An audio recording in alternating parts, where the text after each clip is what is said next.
ಶ್ರೀ ಗಣಪತಿ ಶಾರದಾ ಗುರುಭ್ಯೋ ನಮಃ. ಯತ್ರ ಯೋಗೇಶ್ವರ ಕೃಷ್ಣೋ ಯತ್ರ ಪಾರ್ಥೋ ಧನುರ್ಧರಃ ತತ್ರ ಶ್ರೀ ವಿಜಯ ಭೂತಿರ್ಧ್ರುವ ನೀತಿರ್ಮತಿರ್ಮಮ.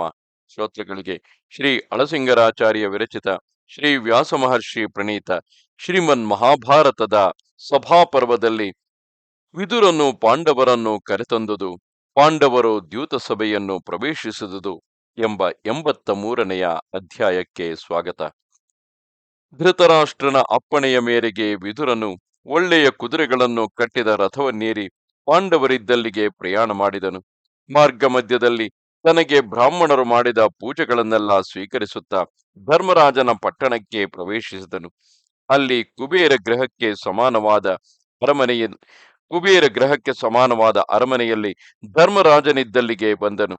ಒಡನೆ ಧರ್ಮರಾಜನು ವಿದುರನನ್ನು ಯೋಗ್ಯ ರೀತಿಯಲ್ಲಿ ಪೂಜಿಸಿ ಆತನನ್ನು ಕುಳಿತುಕೊಳ್ಳುವಂತೆ ಹೇಳಿ ಧೃತರಾಷ್ಟ್ರನ ಮತ್ತು ಆತನ ಮಕ್ಕಳ ಕುಶಲವನ್ನು ವಿಚಾರಿಸಿ, ಅಯ್ಯ, ನಿನ್ನ ಮುಖವನ್ನು ನೋಡಿದರೆ ನಿನ್ನ ಮನಸ್ಸಿಗೆ ಹರ್ಷವೇ ಇಲ್ಲದಂತೆ ತೋರುವುದು. ಕ್ಷೇಮ ಕಾರ್ಯಕ್ಕಾಗಿ ಬಂದಿರುವೆಯಷ್ಟೇ. ವೃದ್ಧನಾದ ಧೃತರಾಷ್ಟ್ರನಿಗೆ ಅವನ ಮಕ್ಕಳು ಅನುಕೂಲರಾಗಿರುವರೆ, ಪ್ರಜೆಗಳು ರಾಜಭಕ್ತಿ ಪರಾಯಣರಾಗಿರುವರೆ ಎಂದನು. ಅದಕ್ಕೆ ಆ ವಿದುರನು, ವತ್ಸ, ಧರ್ಮಪುತ್ರ, ಮಹಾತ್ಮನಾದ ಧೃತರಾಷ್ಟ್ರ ರಾಜನು ಪುತ್ರರೊಡನೆಯೂ ಬಾಂಧವರೊಡನೆಯೂ ಸೇರಿಕೊಂಡು ದೇವೇಂದ್ರನಂತೆ ಸುಖದಿಂದಿರುವನು. ಆತನು ತನ್ನ ಪುತ್ರರ ಗುಣಗಳಿಗೆ ಸ್ವಾಧೀನನಾಗಿ ದುಃಖವನ್ನು ಬಿಟ್ಟು ತನ್ನ ಹೆಮ್ಮೆಗಾಗಿ ತಾನು ಸಂತೋಷಗೊಂಡಿರುವನು. ಅವನು ನಿನ್ನ ಕ್ಷೇಮವನ್ನು ವಿಚಾರಿಸಿ ಹೀಗೆಂದು ಹೇಳಿ ಕಳುಹಿಸಿರುವನು. ವತ್ಸ ಯುಧಿಷ್ಠಿರ, ಈಗ ನಿನ್ನ ಸಹೋದರರು ಒಂದು ಹೊಸ ಸಭೆಯನ್ನು ನಿರ್ಮಿಸಿರುವರು. ಆ ಸಭೆಯು ನಿನ್ನ ಸಭೆಗೆ ಸಮಾನವಾದ ಶಿಲ್ಪ ಚಾತುರ್ಯದಿಂದ ಕೂಡಿದೆ. ನೀನು ಸಹೋದರರೊಡನೆ ಬಂದು ಅದನ್ನು ನೋಡಿ ಆನಂದಿಸಬೇಕು. ಅಲ್ಲಿ ನೀನು, ನನ್ನ ಮಕ್ಕಳು ಕೇವಲ ಸ್ನೇಹಪರವಾದ ದ್ಯೂತವನ್ನು, ಅಂದರೆ ಸುಹೃದ್ಯೂತವನ್ನು ಆಡುತ್ತಾ ಸಂತೋಷದಿಂದ ಕಾಲವನ್ನು ಕಳೆಯಬಹುದು. ನೀವೆಲ್ಲರೂ ಒಂದಾಗಿ ಕಲೆತಿರಬೇಕೆಂಬುದೇ ನನ್ನ ಕೋರಿಕೆ. ಕೌರವರೆಲ್ಲರೂ ಮುಂದಾಗಿಯೇ ಅಲ್ಲಿಗೆ ಬಂದು ಸೇರಿರುವರು ಎಂದು ನಿನಗೆ ಧೃತರಾಷ್ಟ್ರನು ತನ್ನ ಮಾತಿನಿಂದ ಹೇಳಿ ಕಳುಹಿಸಿರುವನು. ರಾಜ, ಆ ಧೃತರಾಷ್ಟ್ರನು ತನ್ನ ಮಗನ ಪ್ರೇರಣೆಯಿಂದ ಏರ್ಪಡಿಸಿದ ಆ ಸಭೆಯಲ್ಲಿ ಈಗ ಸೇರಿರುವ ಮೋಸಗಾರರಾದ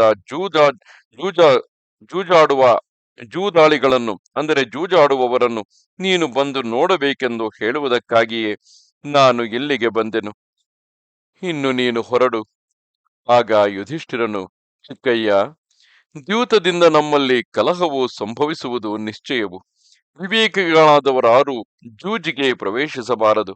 ಇದರ ಮೇಲೆ ನಿನ್ನ ಅಭಿಪ್ರಾಯವೇನೆಂದು ಹೇಳು. ನಾವೆಲ್ಲರೂ ನಿನ್ನ ಆಜ್ಞೆಯಂತೆ ನಡೆಯಲು ಸಿದ್ಧರಾಗಿರುವೆವು ಎಂದನು. ಆಗ ವಿದುರನು, ಕುಮಾರ, ನೀನು ಪ್ರಾಜ್ಞನು. ಜೂಜು ಅನರ್ಥ ಕಾರಣವೆಂಬುದನ್ನು ನಾನು ಬಲ್ಲೆನು. ಈ ಪ್ರಯತ್ನವನ್ನು ತಪ್ಪಿಸುವುದಕ್ಕಾಗಿ ನಾನು ಎಷ್ಟು ಪಾಡುಪಟ್ಟೆನು. ಆದರೇನು, ರಾಜನು ನನ್ನನ್ನು ನಿರ್ಬಂಧಿಸಿ ನಿನ್ನಲ್ಲಿಗೆ ಕಳುಹಿಸಿರುವನು. ಇದು ನಿನಗೆ ಹೇಗೆ ಯುಕ್ತವೆಂದು ತೋರುವುದೋ ಹಾಗೆ ನಡೆಸು ಎಂದನು. ಆಗ ಯುಧಿಷ್ಠಿರನು, ಜನಕ, ಆ ಸಭೆಯಲ್ಲಿ ಧೃತರಾಷ್ಟ್ರ ಪುತ್ರರು ಹೊರತು ಜೂಜಿನಲ್ಲಿ ನಿಪುಣರಾದವರು ಬೇರೆ ಯಾರಿರುವರು? ನಾನು ಅಲ್ಲಿ ಯಾರೊಡನೆ ಆಡಬೇಕಾಗಿದೆ ಎಂದನು.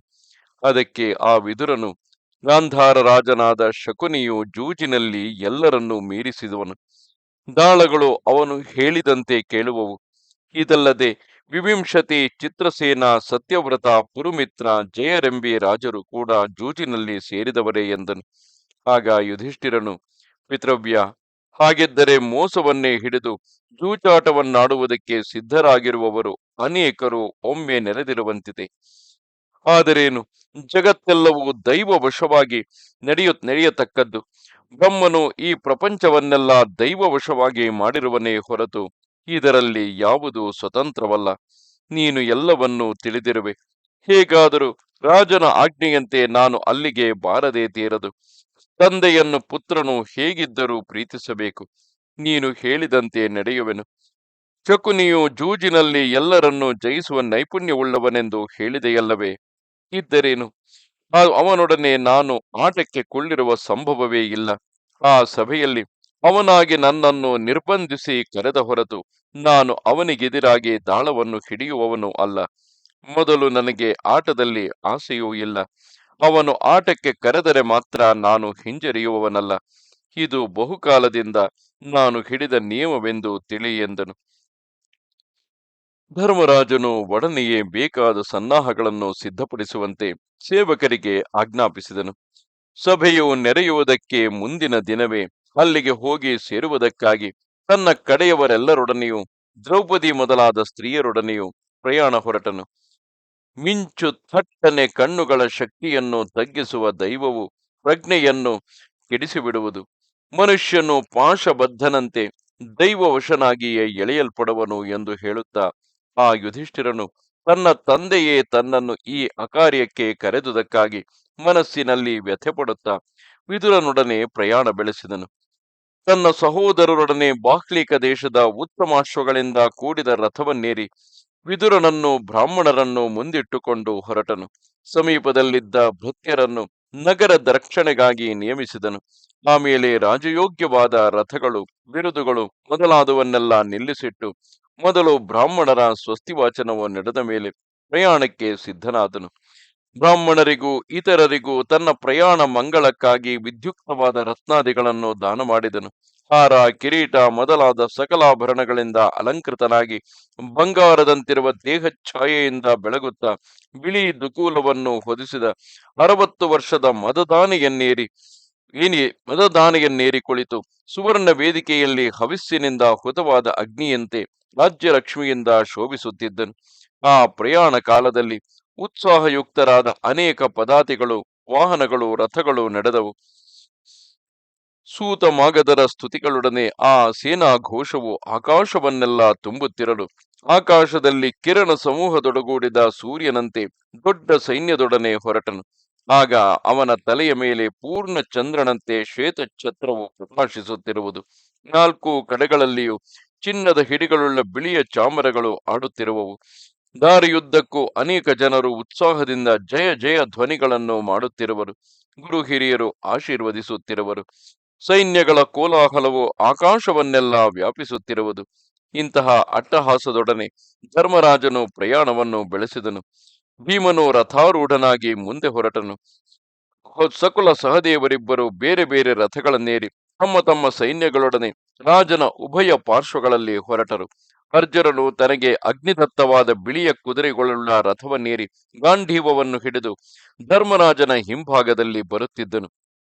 ಯುಧಿಷ್ಠಿರನು ಸೈನ್ಯದ ಮಧ್ಯದಲ್ಲಿದ್ದನು.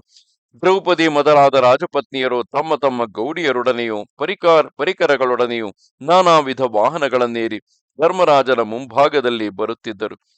ಹೀಗೆ ಪ್ರಯಾಣ ಮಾಡುತ್ತಿದ್ದ ಆ ಪಾಂಡವರ ಸೈನ್ಯವು ಕಿಕ್ಕಿರಿದ ಗಜ ತುರಗ ಪದಾತಿಗಳಿಂದಲೂ ಧ್ವಜಾಲಂಕೃತಗಳಾದ ಮಹಾರಥಗಳಿಂದಲೂ ದಾರಿಗಳಿಂದಲೂ ನಿಬಿಡವಾಗಿ ಶಂಖ, ಭೇರಿ, ತಾಳ, ಮೃದಂಗ, ವೀಣೆ, ವೇಣು ಮೊದಲಾದ ವಾದ್ಯ ಧ್ವನಿಗಳೊಡನೆ ಹೊರಟಿತು.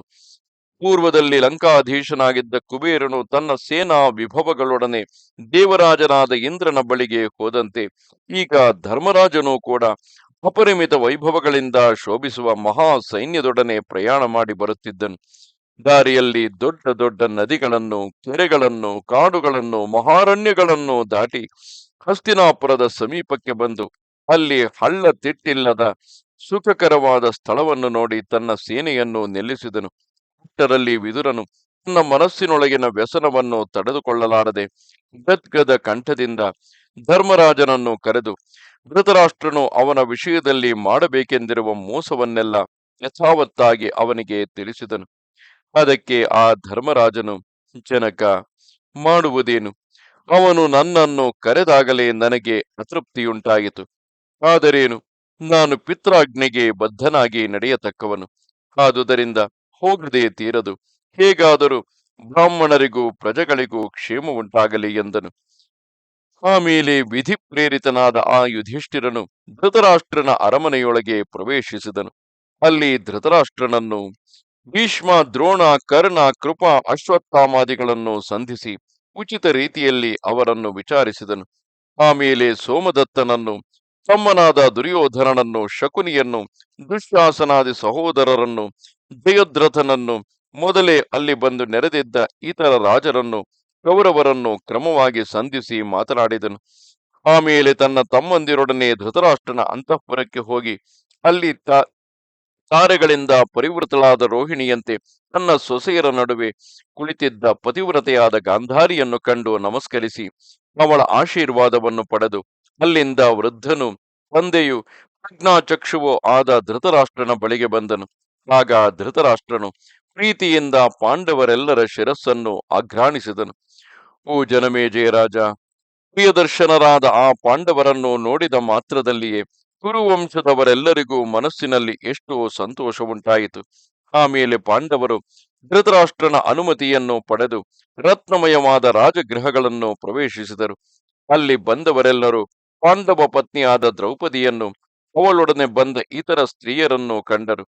ಲಕ್ಷ್ಮಿಯಂತೆ ಬೆಳಗುತ್ತಿದ್ದ ಆ ದ್ರೌಪದಿಯ ಅಪೂರ್ವವಾದ ಕಳೆಯನ್ನು ನೋಡಿ ಧೃತರಾಷ್ಟ್ರನ ಸೊಸೆಯರಿಗೆ ಮಾತ್ರ ಮಾತ್ಸರ್ಯದಿಂದ ಅಷ್ಟಾಗಿ ಸಂತೋಷ ಉಂಟಾಗಲಿಲ್ಲ.